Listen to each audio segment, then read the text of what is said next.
औज़ुबिल्लाहिमिनश्शैतानिर्रजीम बिस्मिल्लाहिर्रहमानिर्रहीम। अस्सलाम वालेकुम अज़ीज़ तलबा तालिबात, उम्मीद है आप लोग खुश खुर्रम होंगे। अज़ीज़ तलबा, आज का हमारा लेक्चर उर्दू साल अव्वल सवाल नंबर 7 जो कि दरख्वास्त पर मुश्तमिल होता है। ये 10 नंबर पर मुश्तमिल सवाल होता है। सवाल नंबर 7 2 हिस्सों पर मुश्तमिल होता है। बोर्ड पेपर के मुताबिक या तो हमें रसीद लिखनी होती है या हमें दरख्वास्त लिखनी होती है। यहाँ पर यह बात जहन में रखें कि हमें दोनों चीज़ें नहीं दी गई होंगी। हमें दरख्वास्त दी गई हो तो हमें दरख्वास्त लिखनी होगी, और अगर हमें रसीद दी गई होगी तो हमें रसीद लिखनी होगी। इसमें या का ऑप्शन नहीं होगा। तो इस लिहाज से हमें दोनों चीज़ों को ही करना है। दरख्वास्त भी हमें तैयार करनी है और रसीदें भी हमें तैयार करनी है।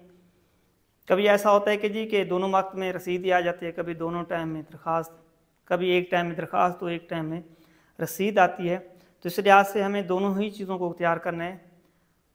तो दरख्वास्त को पढ़ने से पहले चंद एक अहम बातें जो आपको ज़हन नशीन करनी है, तो उसका सबसे पहले जो है वो पैटर्न हमने देखना है।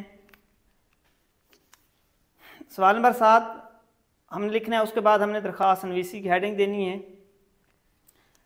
उसके बाद जो मजाज अथॉरिटी है जिसको दरख्वास्त लिखी जा रही होती है, हमने उसका ओहदा, उसका पता वगैरह जो है वो लिखना होगा।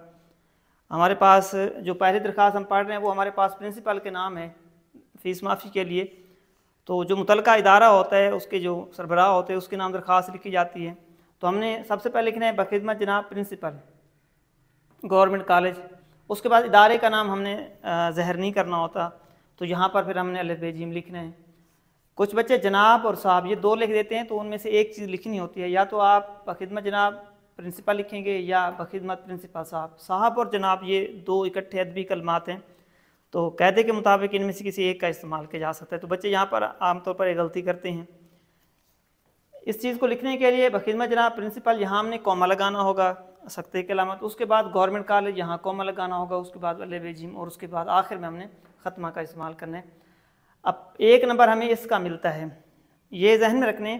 5 नंबर हमें इसके स्केच के होते हैं और 5 नंबर इसके अंदर जो नफ्स मज़मून जिसको हम बॉडी कहते हैं तो उसके मिलते हैं। तो हमने बखिदमत जनाब प्रिंसिपल कॉमा लगाना है, गवर्नमेंट कॉलेज यहाँ कॉमा लगाना, अलिफ बे जीम।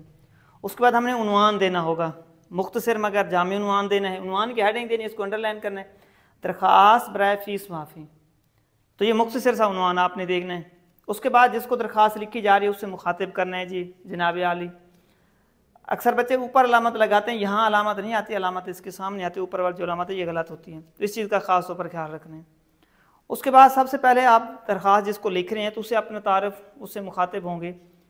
तो उसके लिए सबसे पहले आपने ये जो जुमला लिखना है, ग्रामर वगैरह में मुख्तलिफ जुमले दिए हुए हैं, लेकिन दरख्वास्त के अंदर हमेशा अच्छी और मियारी अल्फाज का इस्तेमाल किया जाता है। तो एक जुमला है कि निहायत अदब व एहतराम से मुल्तमिस हूँ कि मैं आपके ज़ेर साया ज़ेवर तरीम से आरास्ता हूँ।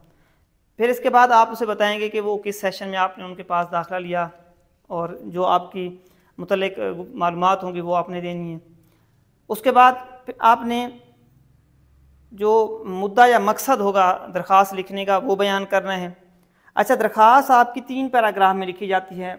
सबसे पहले आपने अपना मुतल्लिक गुफ्तगू करनी है, अपना बताना है कि किस सेशन में, किस साल में, कब आपने दाखिला लिया, किस क्लास में पढ़ते हैं। उसके बाद फिर आपने दूसरे पैराग्राफ में जनाब लिखना है, दूसरे पैराग्राफ में आपने मसला जो है वो आगाह करना है। अगर आपको फ़ीस माफ़ी की दरख्वास्त लिख रही है तो आप अपने घर के जो मसाइल हैं, अपने वालिद की जो कलील आमदनी है उसका तज़किरा करेंगे।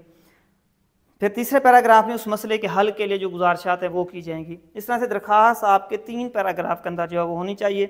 पहले पैराग्राफ में अपना तारुफ देंगे, अपने मुतल्लिक बताएंगे। दूसरे पैराग्राफ में जो ज़ेर बहस मसला होगा उसका बताएंगे। तीसरे पैराग्राफ में उसके मसले के हल के लिए जो है गुफ्तगू की जाएगी। उसके बाद दुआ कलमात लिखने होंगे। उसके बाद जो फिर अख्तामी चीज़ें, दरख्वास्त की जो तारीख़ है वो यहाँ लिखनी है, और दरख्वास्त गुजार ताबे फरमान ये चीज़ें लिखनी है। तो इन चीज़ों के लिए यहाँ पर कुछ नुकात दिए गए हैं जिसको आप लोग ने ज़रूर देखना है। सबसे पहली चीज़ कि दरख्वास्त हमेशा नए सफ़े पर लिखनी चाहिए। असूल होता है बोर्ड पैटर्न के कि आप दरख्वास्त हमेशा नए सफ़े पर ही शुरू करेंगे, दरमियान में या आखिर में, या वो सफ़ा जिस पे आप दरख्वास्त लिख रहे हैं उस पर कोई और चीज़ नहीं होनी चाहिए। हमेशा नए सफ़े का ही इस्तेमाल करना है और शुरू से आपने इसका इस्तेमाल करना होगा। दूसरी, सबसे पहले आपने सवाल नंबर लिखना है, जो कि हमारे पास बोर्ड पैटर्न में सवाल नंबर 7 होता है, ये आपने लिखना है। तीसरी चीज़, दरख्वास्त नवीसी की हेडिंग देनी है। आपने यहाँ दरख्वास्त नवीसी की हेडिंग देनी है कि दरख्वास्त लिखी जा रही है। चौथी चीज़, जिस शख्सियत को दरख्वास्त लिखी जा रही है उसका ओहदा वगैरह लिखना है। जैसे हम प्रिंसिपल को लिख रहे हैं तो फ़ीस माफ़ी के लिए प्रिंसिपल को लिखा जाएगा। अगर आप मोहल्ले की सफाई कर रहे हैं तो ज़िला नाज़िम को लिखेंगे या म्यूनसिपल कमेटी के चेयरमैन को लिखेंगे। अगर आप लोग मीटर की तब्दीली के लिए लिख रहे हैं तो आप चेयरमैन वापडा के नाम लिखेंगे। तो जो भी मुतल्लिका अथॉरिटी होगा, चेयरमैन बोर्ड के नाम, बोर्ड का कोई मसला है, सर्टिफिकेट का हासिल करना है तो वो इम्तिहानी पर्ची की पड़ताल करानी है, तो मुतल्लिका ये है कि जी कि जो भी मुजव्ज़ा अथॉरिटी होगी तो उसका सबसे पहले ओहदा या नाम वगैरह लिखा जाएगा। हम प्रिंसिपल को लिख रहे हैं तो हमने बखिदमत जनाब प्रिंसिपल और गवर्नमेंट कॉलेज जो भी है उसका लिखा है। उसके बाद हमारे पास उन्वान लिखना है जो मुख्तसर और जामी होना चाहिए। जो हमारे पास चौथी चीज़ हो सकती है, तो चौथी चीज़ में हमने उन्वान लिखना है। जैसे यहाँ लिखा गया दरख्वास्त बराए फ़ीस माफ़ी, दरख्वास्त बराए जुर्माना माफ़ी हो सकती है, हसूल करेक्टर भी हो सकती है, मोहल्ले की सफाई, मतलब जामे और मुख्तसर अंदाज में आपने उन्वान लिखना होगा। उसके बाद मुखातिब करना है जी जनाब आलिया लिखने हैं आप लोगों ने। इस चीज़ को एक चीज़ का खास ख्याल रखना है, बच्चे इसके ऊपर अलामत लगाते हैं, यहाँ अलामत नहीं आती, अलामत हमेशा इसके सामने आती है। तो इसका बाकायदा एक नंबर होता है, एक नंबर इसका, एक नंबर इसका और एक नंबर इसका। उसके बाद फिर आप लोगों ने दरख्वास्त की तरफ आ जाना है। पहला जुमला आपने यहीं से शुरू करना है, यहाँ थोड़ी स्पेस छोड़नी है, जगह छोड़नी है और यहाँ से शुरू करना है कि मसला से आगाह करना है जिसको दरख्वास्त लिखी जा रही हो। सब छठी चीज़ अपना तारफ़ देना है। मतलब जैसे मैंने लिखा है कि अदब से गुजारिश है कि मैं आपके ज़ेर साया ज़ेवर तलीम से हरास्ता हूँ, मैंने आपके इदारा हाज़िर के अंदर 2025-27 एडमिशन लिया है, तो जो भी आपके मुतल्लिक़ मालूमात होंगी तो वो सबसे पहले आपने यहाँ लिखनी होगी। उसके बाद मसले को आगाह करने के लिए जो दरख्वास्त लिखी जा रही है, यहाँ दूसरा पैराग्राफ बनाएंगे और जो मसला है आपको फ़ीस माफ़ी है तो उसके क्या मसाइल हैं, आप फ़ीस क्यों नहीं अदा कर सकते, तो वो ज़ेर बहस लाएंगे। उसके बाद आप क्या करें, मसले के हल के लिए गुज़ारिश लिखेंगे, वो तीसरे पैराग्राफ के अंदर आएगी। उसके बाद आपने क्या करना है, इख्तितामी कलमात लिखने हैं। जैसे यहाँ पर अल्लाह ताला आपका इकबाल बुलंद फरमाए, इस तरह से और भी अच्छे अच्छे कलमात हो सकते हैं, वो आप इस्तेमाल कर सकते हैं। उसके बाद दरख्वास्त गुजार जो दरख्वास्त है उसकी तारीख़ लिखनी है, बल्कि 10वें नंबर पर दरख्वास्त लिखने वाले की तफसील लिखनी है। जैसे यहाँ पर हमने लिखा दरख्वास्त गुजार लिखना है आपका ताबे फरमान, फिदवी बेजीम, रोल नंबर और जमात वगैरह, तो यहाँ अपने रोल नंबर अपना ज़हर नहीं करना। और उसके बाद फिर आपने दरख्वास्त गुजार वाले सामने वाले लाइन पे यहाँ पर तारीख़ लिखनी होगी। पहले तारीख़ लिखेंगे, फिर महीना लिखेंगे और फिर साल लिखेंगे। और कोशिश करने की दरख्वास्त हमेशा एक सफ़े पे हो, एक से ज़्यादा सफ़ों पर आपने दरख्वास्त जो है वो नहीं लिखनी, उसके नंबर कट जाते हैं।